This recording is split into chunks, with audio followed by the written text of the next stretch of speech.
right, good morning, good morning. Got my cup of coffee, and today I don't really want to do any fancy intros, the music and the coffee shots and the sun rays on the wall. I just want to hang out and talk. A little life and reading update. My MacBook broke, so I had to buy a new one, and that slowed things down a little bit with work and booktube. This past month I started a new Dungeons & Dragons campaign. It's not your typical D&D campaign. It's not the same players meeting every week, the same story, just kind of progressing over time. There's no narrative, there's no planned outcome, there's no set group of players. It's an open table. Anyone can join at any time. And it's the same world. All of these different groups are exploring the same world at different times, affecting one another with their choices, changing the world with their choices. Say Group A finds a lost tomb, and then Group B on another day finds a lost cave. Well, the map is going to get updated for every group. So they'll find all these landmarks, this map constantly updating. Anyways, before I just go on and on and on about it, it's been so much fun. Because as a DM, as a dungeon master, I don't even know what's going to happen. I don't have a plan thing. I don't have a story planned. I have the world. I know the world. And I know the factions and the people within it. It's just a sandbox for players to explore in and make choices. And I have to react to them. It's been such a blessing. And don't worry, I have still been reading Lonesome Dove. I've been reading this since October of 2025. So October, November, December, January. We're going on 4 months now. It's February. I have no regrets. I don't care that I'm going this slow. I enjoy it. I always say this on my channel. You can only read a book for the first time once. And Lonesome Dove is that kind of book. It's not a popcorn book. I don't want to turn my brain off.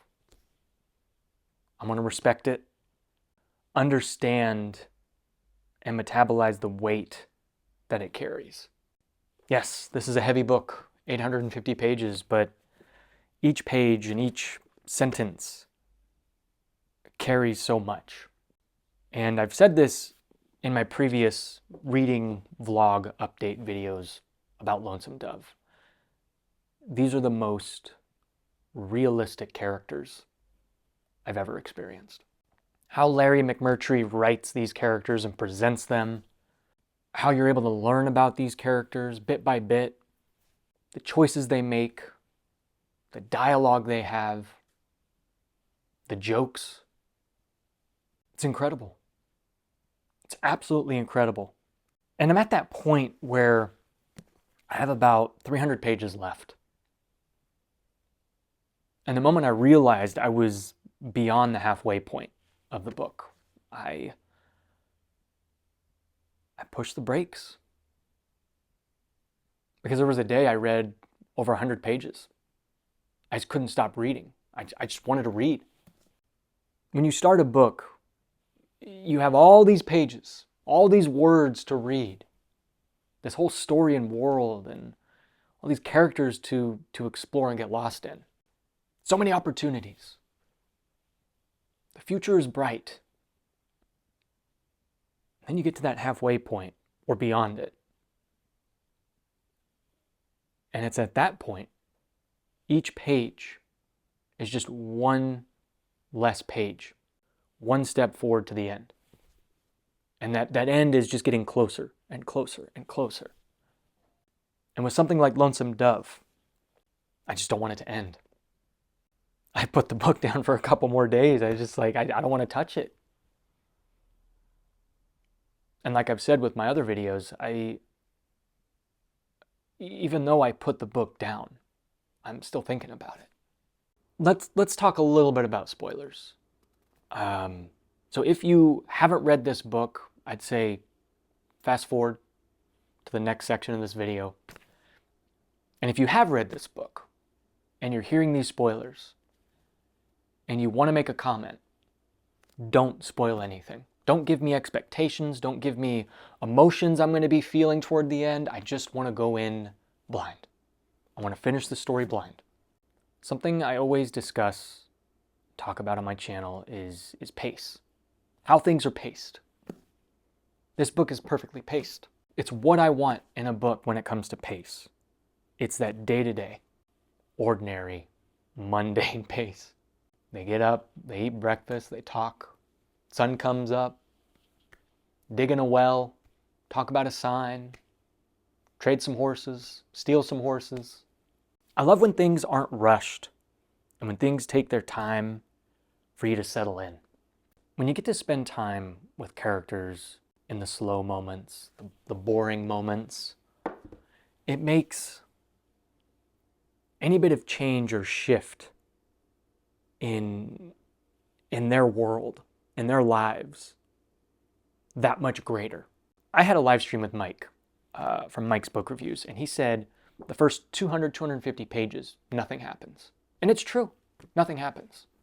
But everything happens because you get to know the characters. And right at that 200, 250 page mark, that's when they go to Montana. They get their cattle and they go off.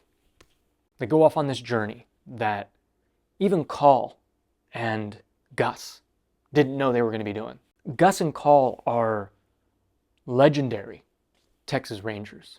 They may be past their prime, but not really. You know, they're not too old to... This isn't some sort of like old hogs movie where all these old guys get on motorcycles and try to relive their life.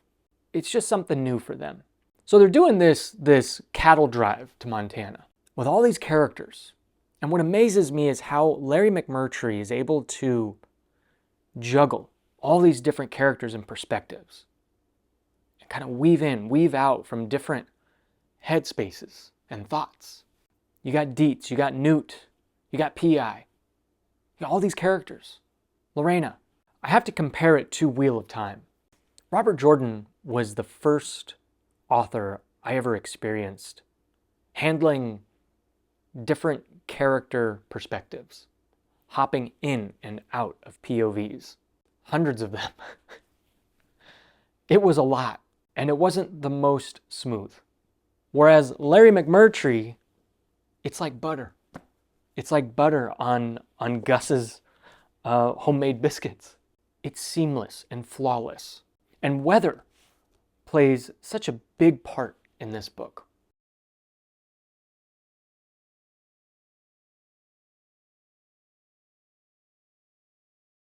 When you're going on a cattle drive in the 1850s, weather is huge. Landscape is huge. Crossing rivers is a monumental task. Someone even dies in a river. Lightning storm. Poof, someone died from that. Now I'm at the point where Gus sees a moving cloud. Is it dust? Is it rain? Is it hail? What is it? No. It's grasshoppers. To go back to, I guess, shifting perspectives, how Larry McMurtry does that, there came a point where you go to someone completely new. You get introduced to Gus and Call and all of these cowboys. And they're on their cattle drive.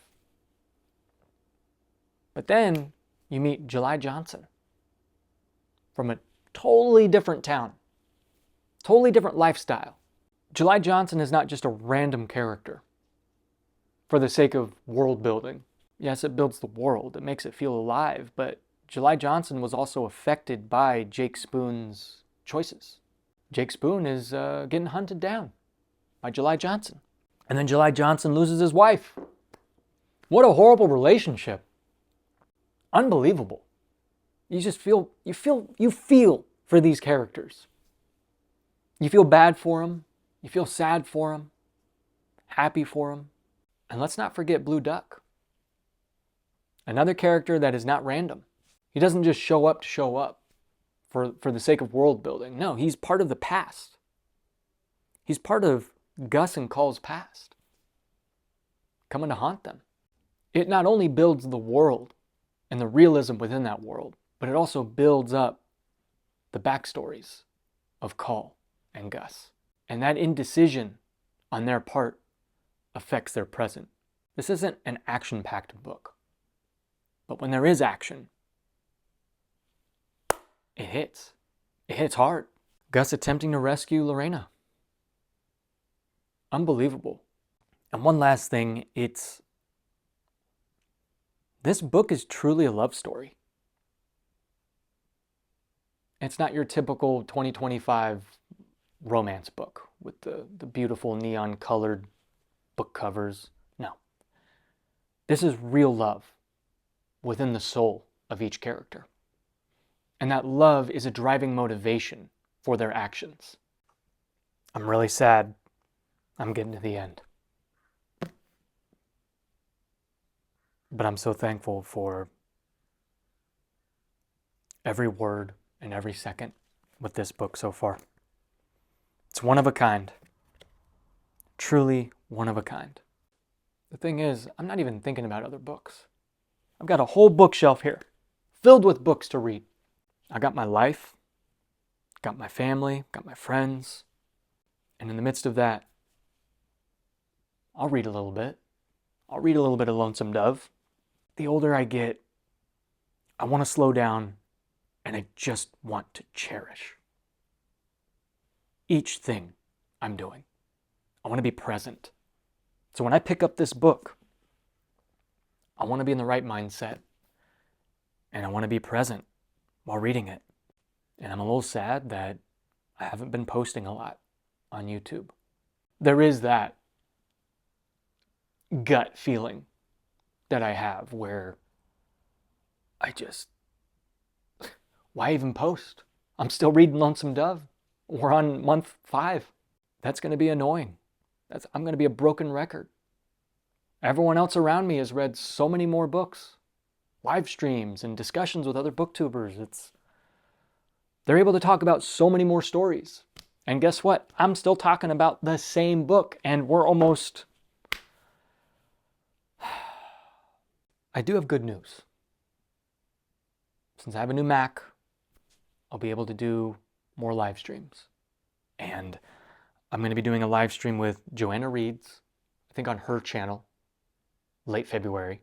I also reached out to Allison Talks Books. She is phenomenal. I definitely want to do a live stream with her on my channel. Go check out her channel. I have it linked in the description. She's a real person, talking about books, talking about topics surrounding books, and it's just honest, down to earth, and it's refreshing. And speaking of down to earth people, my friend John, he's like a brother to me. I filmed his wedding years ago, and he was the officiant at my wedding. We have amazing, productive, just deep conversations on the phone. And when he lived here, we'd get coffee all the time, and it's just always a good time. You always feel good leaving that conversation. I'm going to be doing a live stream with him this week. He'll be on my channel, and we're just going to hang out, talk books. You talk about a slow reader, a slow, methodical reader. That's John. I'm excited for you guys to meet him. Yeah, I just wanted to hang out today. Talk about life, talk about Lonesome Dove, talk about channel plans. I'm excited. Thank you for hanging out. And as always, till next time.